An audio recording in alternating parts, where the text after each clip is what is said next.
heroes. They're heroes because they face dangers that most humans should not have to face.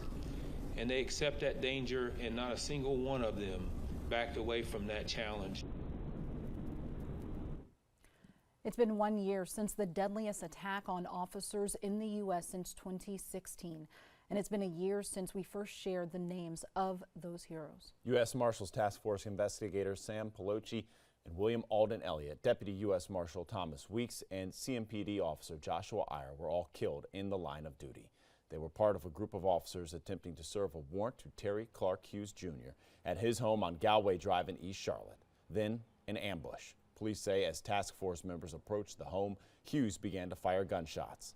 That shootout lasted almost 20 minutes, with police ultimately shooting and killing Hughes in the front yard of that home. But in the end, he would kill 4 officers and hurt 4 others.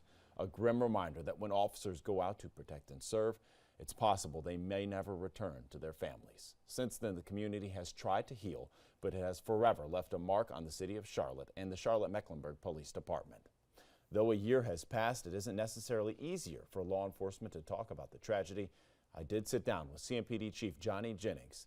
Here's a look ahead at our conversation.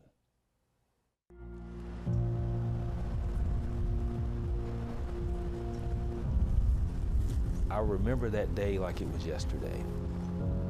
The calm and quiet of a beautiful April afternoon, disrupted by violent confrontation and chaos.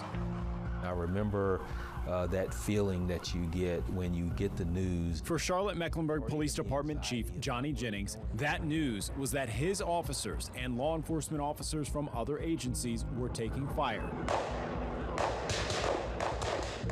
A task force spearheaded by the U.S. Marshals Service was attempting to serve a warrant at a home on Galway Drive. That led to the exchange of ballistics. I got shots fired and an officer down. As the news keeps coming in and it keeps getting worse and worse and worse, you know, it's surreal.